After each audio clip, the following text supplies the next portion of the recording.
오늘날 세계의 농업 생산량은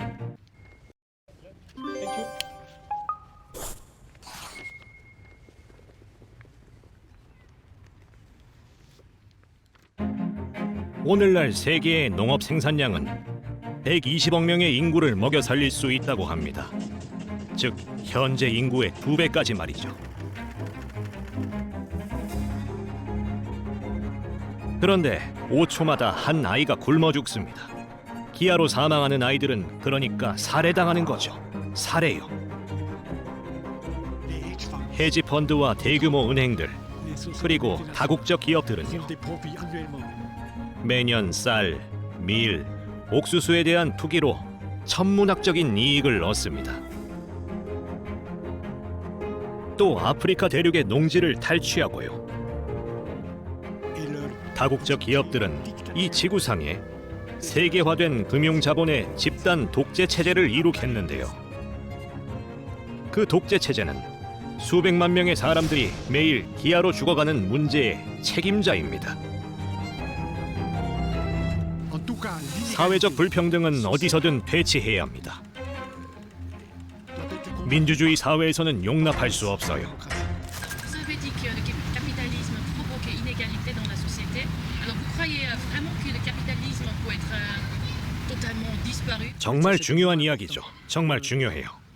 자본주의는 탄압의 도구입니다.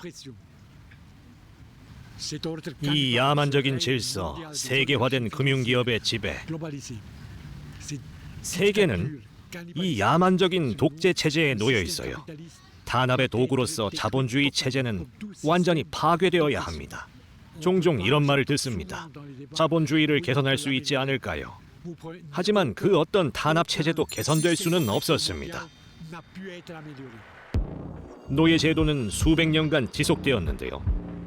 유럽 열강은 노예 사냥을 해서 대서양의 남과 북으로 노예가 된 인간들을 운송했습니다. 노예 제도는 아예 금지하고 파괴해야 했죠. 개선할 수 없었습니다. 그건 노예를 덜 노예답게 한다는 건데, 인간은 그냥 인간일 뿐이죠. 내가 권리를 가진 인간인 것처럼 그에게도 같은 권리가 있습니다. 나는 인간이고 그는 짐승일 수 있나요? 그래서 노예 제도는 개선할 수 없는 거죠. 철폐를 통해 역사에서 뿌리 뽑아야 하는 겁니다. 여성 차별의 경우도 수세기 동안 오래 지속되어 왔는데요. 19세기까지 프랑스 철학자들은 여성이 영혼을 가졌는지에 대해 토론할 정도였죠.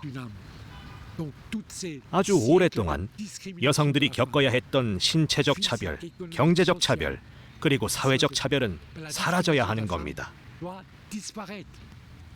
여성 차별도 개선해서는 해결할 수 없어요. 철폐해야 합니다. 아예 제거해야죠. 새로운 세상이 나오려면 어떤 차별의 도구도 마찬가지로 모두 제거해야 합니다. 우린 해낼 수 있어요.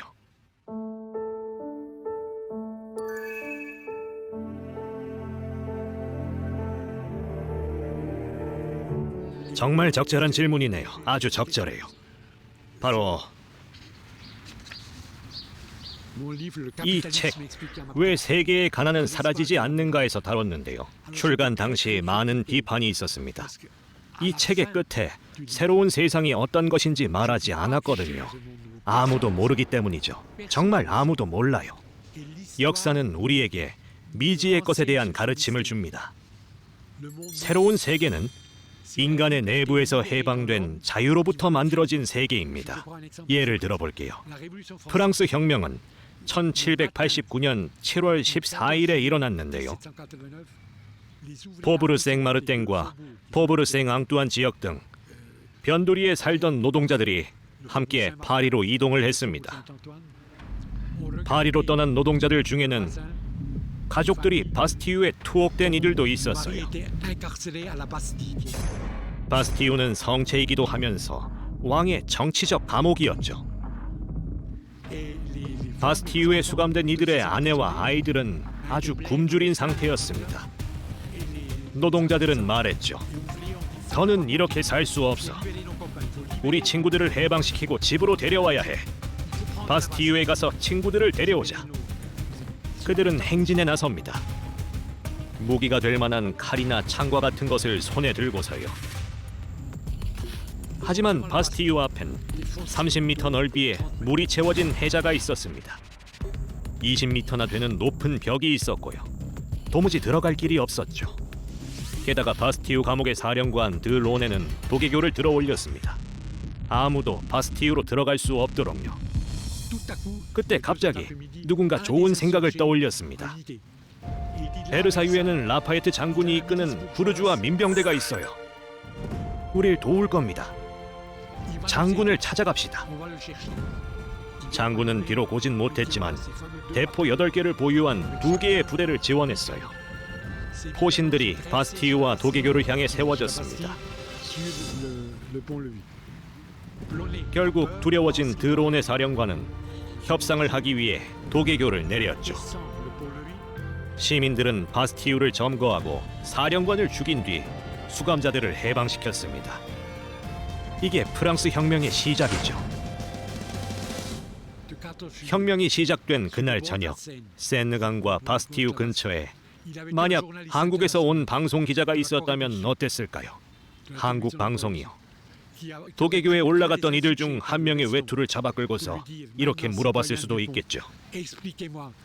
4년 후 프랑스 첫 공화국의 헌법 조항은 무엇인가요? 2년 후 발표될 인권과 시민권 선언문은 어떤 것인가요? 교회와 국가의 분리를 명시할 샹드 마르스의 선언은 어떤 내용이죠? 얼마나 황당한 질문입니까? 누가 세상의 질서를 파괴할진 아무도 모릅니다. 또 그 질서에서 해방된 사람들이 가게 될 길조차 그 누구도 알 수가 없습니다. 새로운 세계를 탄생시킬 헌법과 기구는 도대체 무엇일까요? 우리도 모르는 거죠.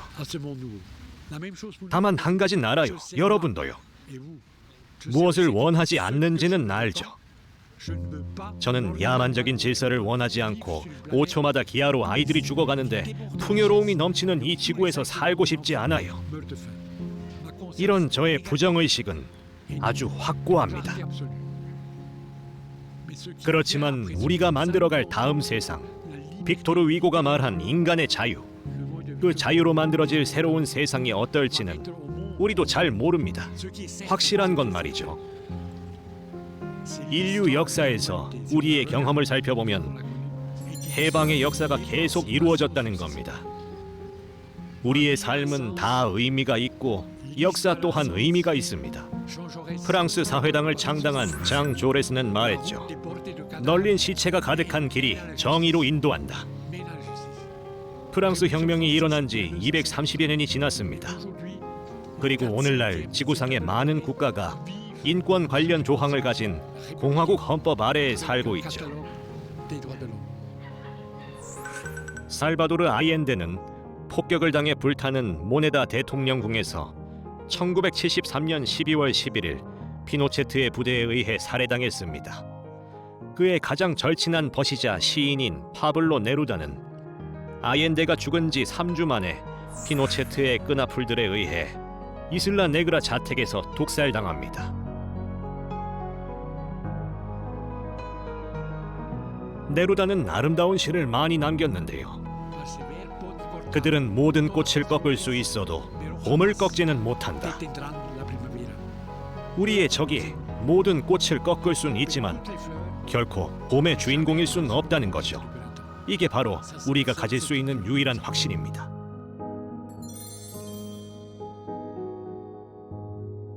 제가 생각하는 유토피아요. 유토피아는 역사의 동력입니다. 이건 사실이죠. 유토피아는 우리 안에 있습니다. 전 완전히 다른 세상을 꿈꿔요. 그건 우리 안에 있죠. 민중의 집단 투쟁으로 이룰 유토피아는 장폴 사르트르의 말처럼 구현될 겁니다. 적을 알고 적을 무찔러야 한다. 사르트르는 또 말했죠. 사람을 사랑한다는 것은 구속하는 이들을 증오하는 게 아니라 구속하는 구조 자체를 증오하는 것이다. 심리적 차원이 아니라 인간을 구속하는 것, 즉 자유, 존엄, 주권을 빼앗는 구조에 대해서 말하는 겁니다. 그러니까 그동안 제가 지향했던 사상과 생각들이 구현되길 바라는데요. 그게 어떤 방식으로 이루어질진 저도 모릅니다. 여기 1948년에 선포된 인권 선언문이 있습니다. 1조를 읽어드리죠. 모든 인간은 존엄성과 권리를 가지고 자유롭고 평등하게 태어난다. 인간은 이성과 양심을 부여받았으며 서로에게 형제를 가지고 행동해야 한다. 3조는 이렇습니다. 모든 인간은 생존권, 자유권, 안전권을 갖는다. 이게 제가 바라는 세상이에요. Vous avez un message particulier si vous avez pour passer aux générations futures? 아니요. 교훈을 주는 자들보다 더 나쁜 사람은 없어요. 우리가 잘 알고 있는 피델 카스트로는 죽기 얼마 전에 인터뷰를 했습니다. 그가 어느 학교를 방문했을 때 인터뷰를 한 건데요. 그때 피델 카스트로의 나이는 90살이었죠. 기자들 중 한 명이 그에게 이렇게 물었습니다.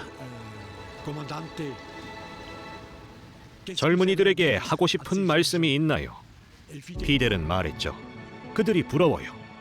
젊은이들에게 그들이 정말 부럽다고 전해주세요. 제가 젊은이들에게 하고 싶은 말은 그것뿐입니다. 그들이 젊었을 때 승리하게 될 투쟁을 하는 것.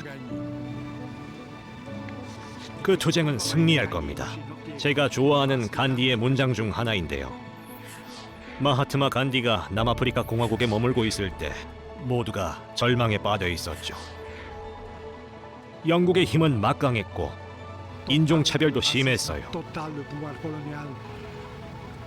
식민 지배자는 말로 다 하기 어려운 권력을 행사했고 인도인들은 노예처럼 다뤄졌습니다. 간디는 사망하기 전 마지막 연설문에서 다음과 같이 말했습니다. 당신의 적들은 우선 당신을 무시하고 그리고 비웃고 짓밟는다. 하지만 당신이 승리한다. 모든 투쟁은 같은 방식입니다. 적들은 우선 당신을 무시하고 힘을 행사하죠. 당신을 무시하고 실추시키며 비웃죠. 탄압을 통해 당신을 격렬히 짓밟습니다. 하지만 당신이 승리해요. 그것이 바로 간디의 예언이었고 이제 한국에서 전 세계에서 실현이 될 겁니다. 감사합니다.